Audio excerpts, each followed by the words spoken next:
Miss হবে না আপনার পছন্দের টিভি শো। দেখুন জি5 অ্যাপে একদম ফ্রি।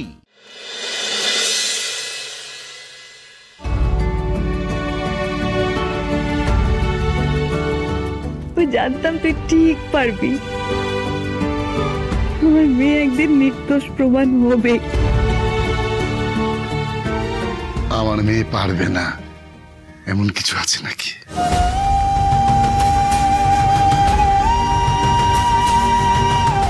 আমার বদনামটা ঘুচে গেছে, আর কোনো বাধাই রইল না।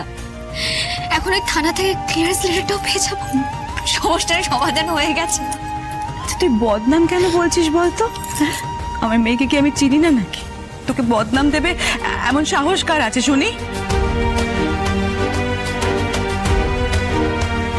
তবে বৌমা, একটা কথা আমি না বলে পারছি না।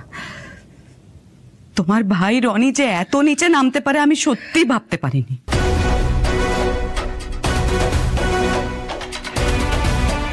বৌমা, তোমার ভাইকে আর তোমরা শোধরাতে পারলে না। আবার নিজের ভাই সম্বন্ধে বড়াই করো।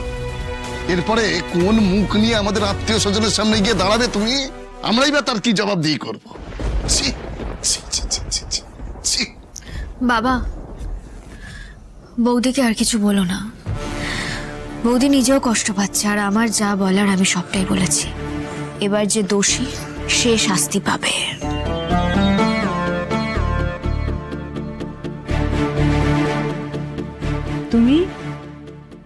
তুমি কবে কিছু করা শুরু করবে? নাকি এভাবেই আমার মেয়ের ভরসায় পায়ের উপর পা তুলে বসে বসে খাবে? শ্রী, তোর নিশ্চয়ই আমার বলা কথাগুলো মনে আছে। মা, আজ সবকিছু শুধুমাত্র রাজের জন্য সম্ভব হয়েছে।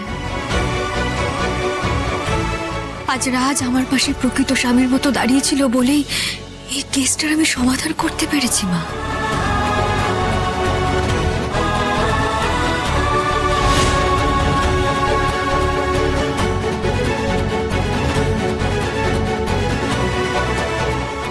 এই নাও এই বাড়ির দলিল।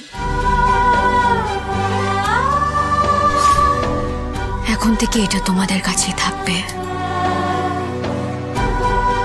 আর বৌদি, রনির যে টাকাটা বাকি রয়েছে শোধ করে দেবো আমি, কিন্তু কিছুদিন সময় লাগবে।